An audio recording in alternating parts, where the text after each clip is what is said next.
Hi everyone, Kristina Werner here. Welcome to another video for SimonsStamp.com. Today I'm going to be using the stamp set that's included in the April 2023 card kit.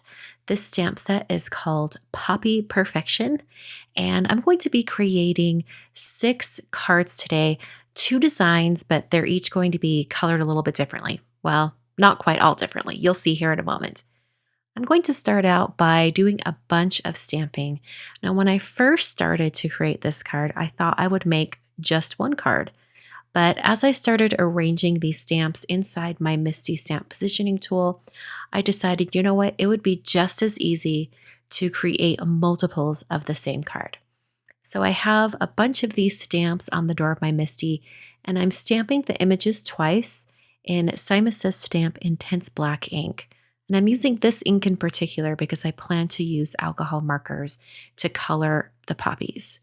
So I've stamped it twice, and then before going on and finishing the stamping, I'm going to remove that piece of white cardstock and just put in another one. And since the stamps on the door of my MISTI have not moved, I can go ahead and stamp a second card. I can stamp all those images twice to get really, really solid black lines, remove that, and then stamp a third card. So this is how I'm going to be doing most of my stamping today. I'm just going to be repeating where each of these stamps are by keeping it on the door of the MISTI.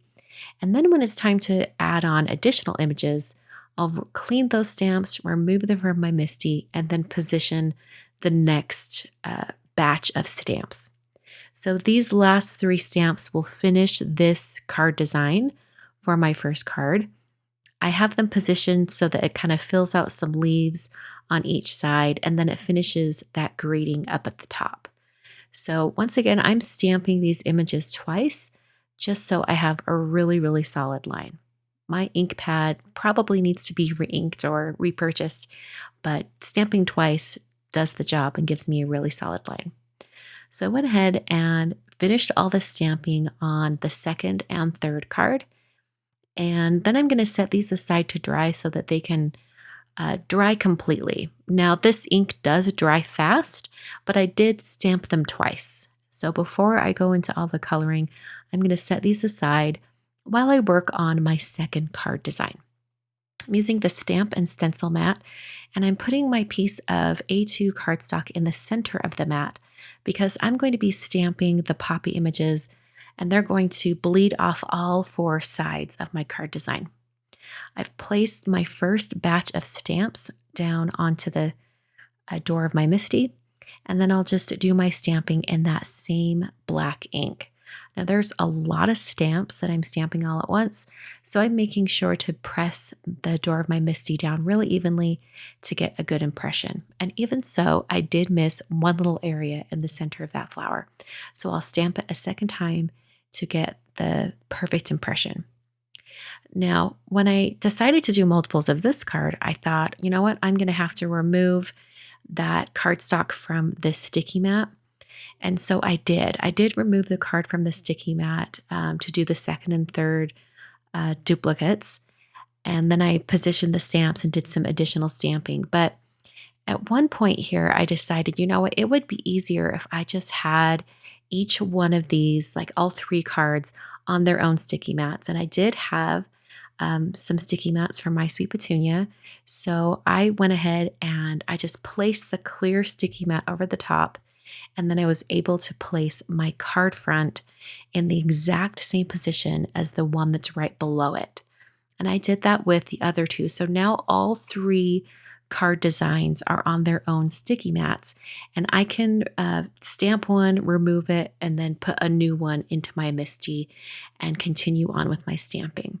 So that's exactly what I did, and this made it super, super easy to switch between all 3 cards. It was super fast to just pull out that entire mat while keeping the card on the sticky mat and then move on to the next one. And this was especially helpful when after I finish this batch of stamping that's on screen right now, I'm actually going to remove the cardstock from each sticky mat, and I'm going to move it to the bottom. And that's so that I can have some of the taller stamps come off the top edge. There just wasn't enough room in the MISTI when it was in the center to have those stamps. In fact, that tallest stamp actually touches a little bit of the ruler on the edge of the MISTI, but it's okay. I didn't ink up that area, and I just focused on putting pressure in the center of the MISTI door, and everything turned out just fine. So I continued on with all of my stamping, making sure to give it a really even impression. And I wanted to just fill this entire space and make sure that, there weren't any big, huge gaps in the design. So I used those clear mats just to place over the top and get those pieces of cardstock in the right place. And then I was able to remove the original design that had the new stamping on it and continue stamping those images. Super fast and easy. I think I'm going to remember this particular mass-produced card technique where everything's on its own sticky mat. I'm going to try to do that with Christmas cards this year. I don't know about all of you, but of all the cards that I mass produce, I mostly mass produce holiday cards or birthday cards, one or the other. So either one of those, I'm going to remember this particular technique of using separate sticky mats. And the My Sweet Petunia sticky mats actually come in a set of 3. So it'll be really, really convenient. And you could probably fit 2 card fronts on one sticky mat without much problem. So it'd be really easy to do that. So after I finished all of my stamping, I then removed all of the cardstock from the sticky mats, and I moved on to a greeting for those cards. Since I filled the entire card front with those images, I needed to have a separate greeting. So I have 3 strips of Hero Arts pitch black cardstock that I've cut to 2.5 inches wide by 1 inch tall, and I'm stamping the Love and Hugs greeting from the stamp set. I did prep each piece of cardstock with an anti-static powder tool and then stamped the greeting in Versamark and coated it in some white embossing powder. This is Alabaster embossing powder from Brutus Monroe. I heat set each one of those until they were smooth and melted, and then set them aside while I do all my coloring.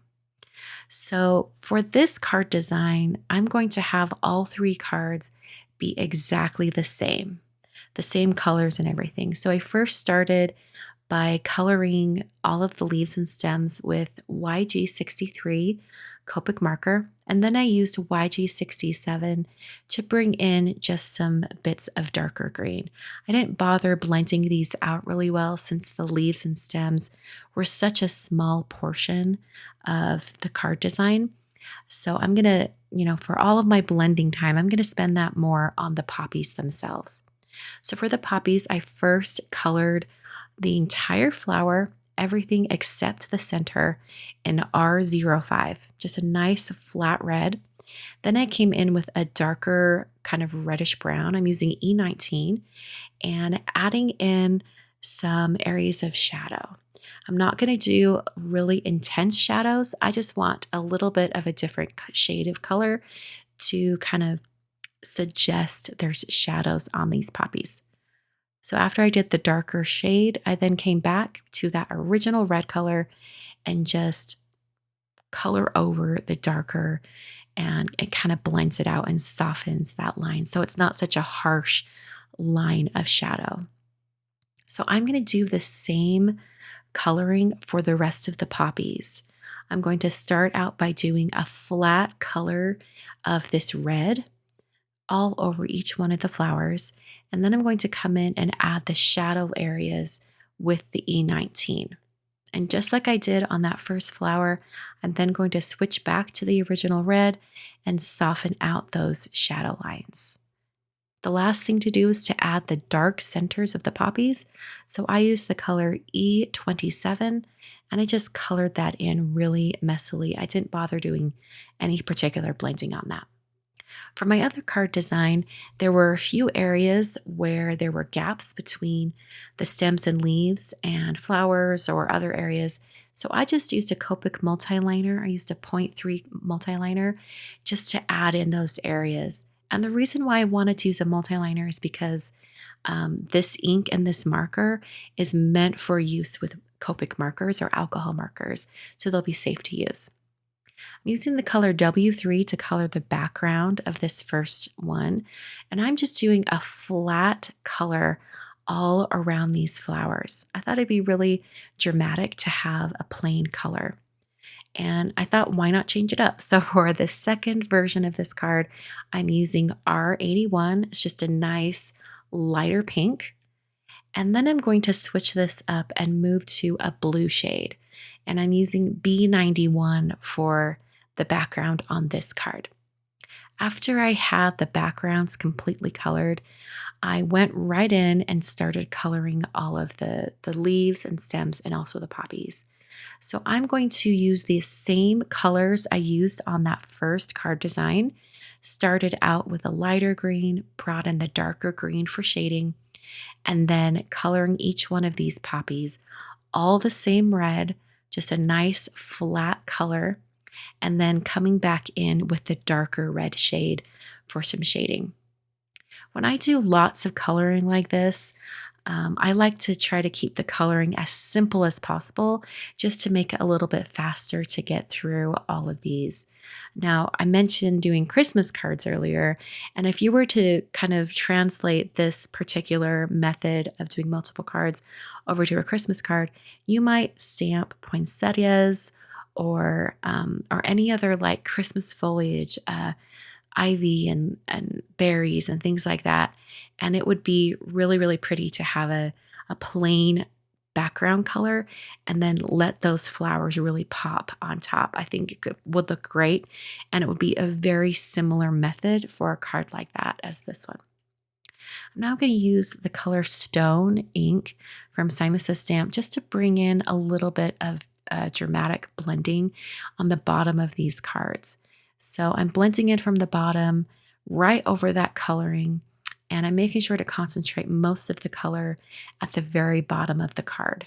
And I did the same exact blending for all three of these duplicate cards. When it comes to the other three cards, the ones that have different colored backgrounds, I'm going to use different colors of ink for their blending. For the tan one, I'm using the color Sparrow, and I'm bringing that in right on the edges. I really wanted a dramatic edge on these. I thought the flat color was really nice looking, but just to have a little bit of that blend, I think it looks a little bit more sophisticated and kind of disguises the very, very simple coloring. For the blue background, I used some soft navy, and that just intensifies the borders on this card. I think it really makes it dramatic and looks really, really sophisticated. So for the pink one, I'm actually going to choose a much darker color. And this is one of my most favorite dark reds, which is the color Merlot. I love this ink color. It's been out for ages, and I feel like I really slept on it for a long time. I didn't realize what a beautiful shade of red it is, especially when it's used for ink blending. When you stamp with it, it's a very, very intense red. It looks really dark and almost black, but when you blend with it, that's when you get the beautiful red shades, and it looks so dramatic on this pink background. So now I'm going to assemble my cards. The first thing I did was just adhere that first card design to some folded card bases, and that finishes the card. This was super easy to finish up, just adhering those. The final three cards need just a little bit more assembly. I'm going to put some tape runner adhesive on the back of each one of these and then adhere it to the card base. And then I put some foam strips behind that stamped and embossed greeting and then press them down onto the card front. Now on the tan background, I put the love and hugs a little bit higher, but then eventually I decided I didn't want it covering up that center poppy so much. So for the blue and pink versions, they're a little bit lower. So those are the cards for today. This stamp set is included in the April 2023 card kit from Simon Says Stamp. So you can pick up the stamp set on its own or in the card kit. Either way, it's really great. I hope you guys enjoyed all of the inspiration today, and I hope it encourages you and inspires you to kind of mass produce some colored cards. Thanks for watching today, and I will catch you guys next time.